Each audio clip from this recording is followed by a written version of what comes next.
dalam air ataupun cecair, logam-logam ini akan tenggelam. Okey.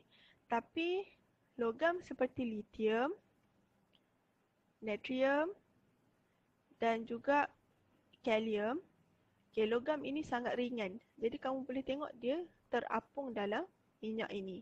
Okay, ini contoh-contoh lithium, natrium dan potasium. Okay, dan logam-logam ini juga sangat lembut yang mana kamu boleh memotong logam-logam ini hanya dengan menggunakan pisau lipat. Okay, pisau lipat yang sekupang tu, kamu ambil, potong logam ni, kamu boleh potong logam ini. Okay, dan kamu perhatikan permukaan dia sama macam logam lain, mempunyai permukaan yang kelabu berkilat. Okay. Ini dia punya logam ni tak nampak berkilat, tapi kalau kamu potong kamu akan nampak dia berkilat. Okey. Boleh faham Ini adalah dia punya rupa lah. Okey, kemudian kita move kepada sifat kimia, kumpulan 1. Okey, untuk sifat kimia, kita akan belajar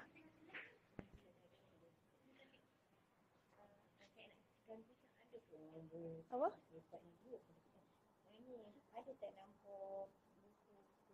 Buku gas? Tak. Tak punya dah. Mana ada? Yang tu buku Warden. Okey, sorry. Okey, kita sambung. Tak ada pun. Okey. Ni tak nampak. Dia pun tutup kamera. Tu ada lah. Dia pun tutup semua. Okey, sifat kimia. Okey, sifat kimia kumpulan 1. Kita akan bincang apakah tindak balas lithium, natrium dan juga kalium dengan air, dengan oksigen, dengan klorin. Saya pakai whiteboard lah. Okey. Okay, so untuk slide yang pertama ni kita akan bincang sifat kimia dengan air dulu. Okey. Okey, ini adalah lithium. Okey. Apabila cikgu ambil satu ketul lithium tadi tu, okey, kemudian cikgu masukkan lithium. Sebelum tu. Okey, step yang pertama. Okey, cikgu keluarkan lithium dari balang. Okey. Okey, kalau ketulan lithium tu sangat besar, cikgu akan potong dulu. Okey. Lepas cikgu dah potong, okey, dalam ketulan yang kecil, okey, akan terdapat lebihan-lebihan minyak parafin yang melekat pada logam itu. Jadi cikgu perlu lapkan dulu menggunakan tisu ke, okey, lap dulu logam, pakai filter paper pun boleh, menggunakan tisu, okey, sampailah minyak parafin tu tak ada lah. Okey, kemudian kita masukkan dalam petri dish ni air. Okey, bila kita dah masukkan air ni kita akan campurkan dengan beberapa tiritis phenolphthalein. Okey, kejap, cikgu rasa ni bahasa tercampur phenolphthalein. Betul lah kot. Okey, phenolphthalein ni bila cikgu masukkan di dalam air, warna air tetap warna putih. Okey, warna macam air lah, jernih. Okey, dia belum bertukar kepada apa-apa warna lagi. Okey, apabila cikgu dah siap dah, cikgu dah masukkan air, cikgu dah masukkan phenolphthalein. Okey, kemudian cikgu akan masukkan logam yang kita dah prepare tadi lah. Okey, iaitu logam lithium. Okey, kita masukkan logam lithium dekat dalam ni. Okey, kemudian kamu akan perhatikan logam lithium tu akan macam bergerak perlahan-lahan dalam air, membentuk bulatan contohnya. Okey, sambil itu air ni yang warna jernih tadi akan slowly bertukar menjadi warna merah jambu ataupun warna pink. Okey, kenapa terjadinya perubahan warna itu? Okey, disebabkan adanya kehadiran alkali. Okey, phenolphthalein, bila ada alkali masuk dekat dalam phenolphthalein ni dia ada magic lah. Dia akan tukar jadi warna pink. Okey. So jadi sebab itulah logam ini, logam kumpulan 1 dipanggil sebagai logam alkali. Okey, sebab apa? Bila dia bertindak balas dengan air, dia akan menghasilkan larutan alkali. Jadi warna pink tu menunjukkan betul lah adanya kehadiran alkali. Okey. So itu untuk lithium. Okey, untuk lithium kita boleh tengok nyalaan dia. Okey, daripada segi pemerhatian kita boleh tengok nyalaan dia tak ada nyalaan.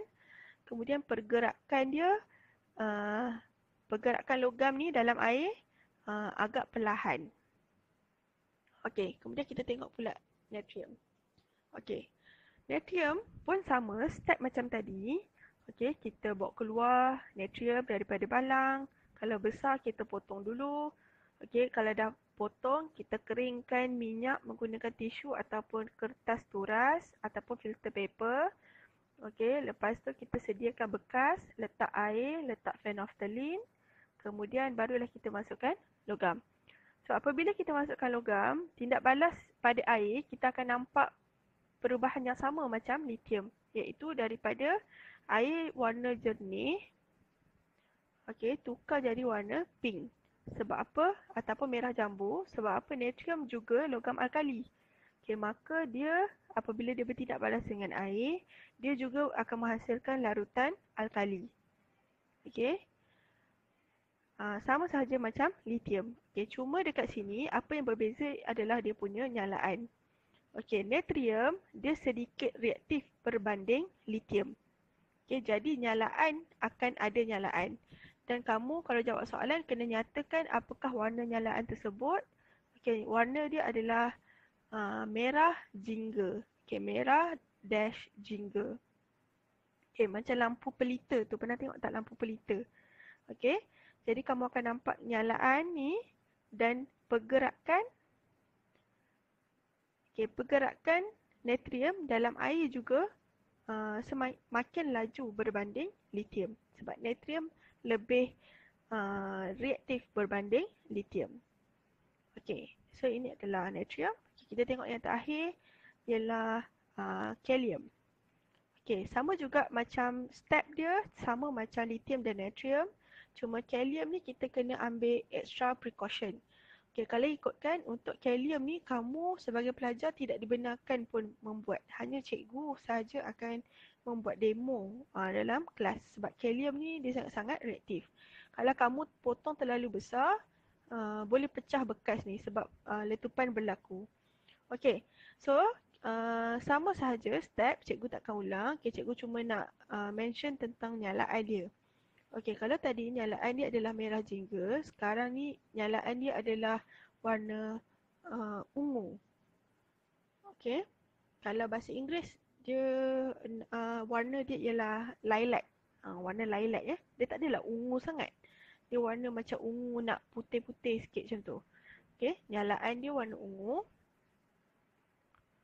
Okey, api yang warna ungu, kemudian dia punya pergerakan laju daripada natrium dan laju daripada lithium. Jadi kalium ni sangat-sangat reaktif.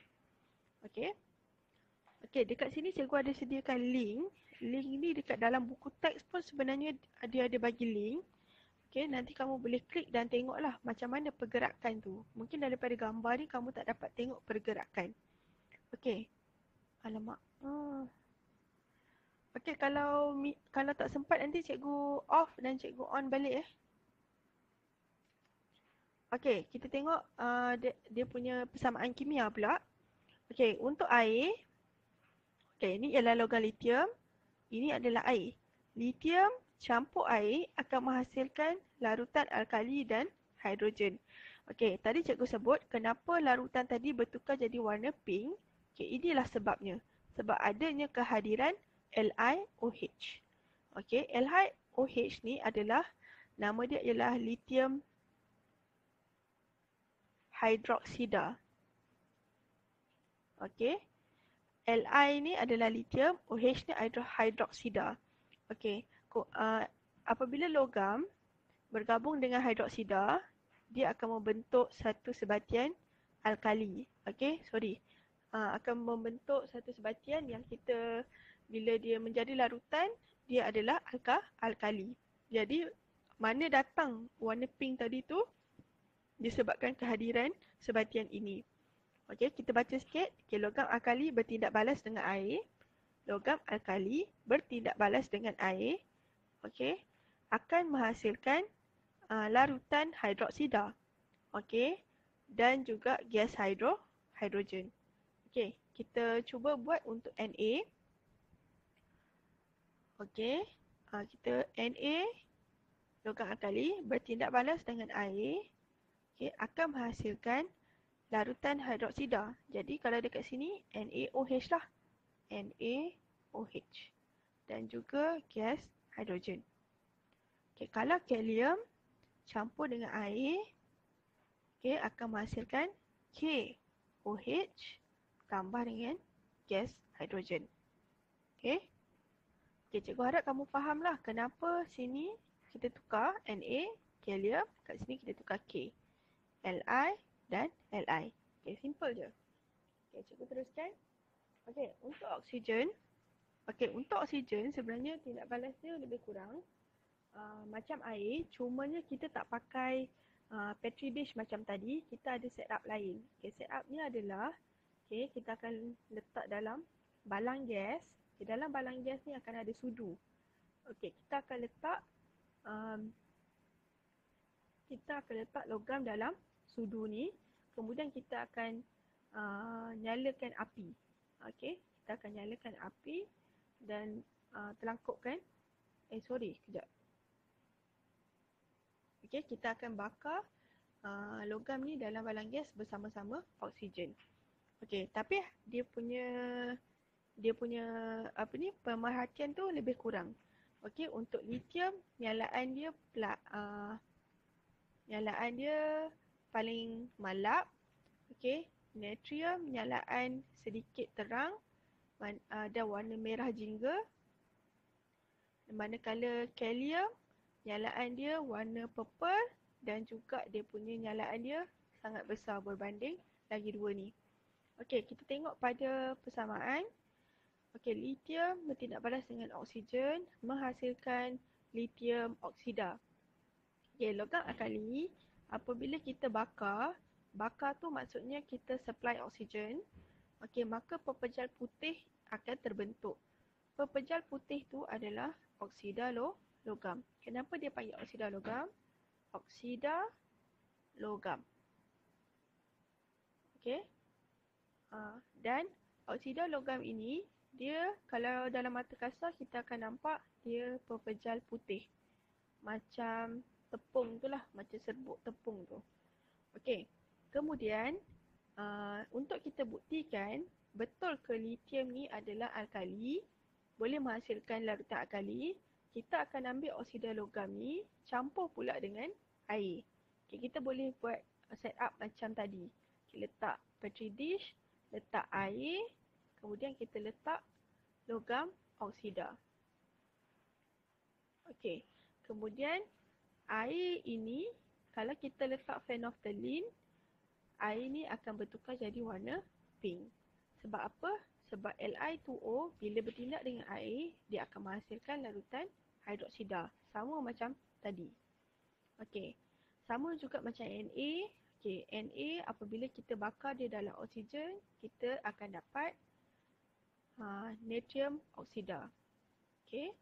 Kemudian natrium oksida ni kita campurkan dia dengan air, kita akan dapat NaOH.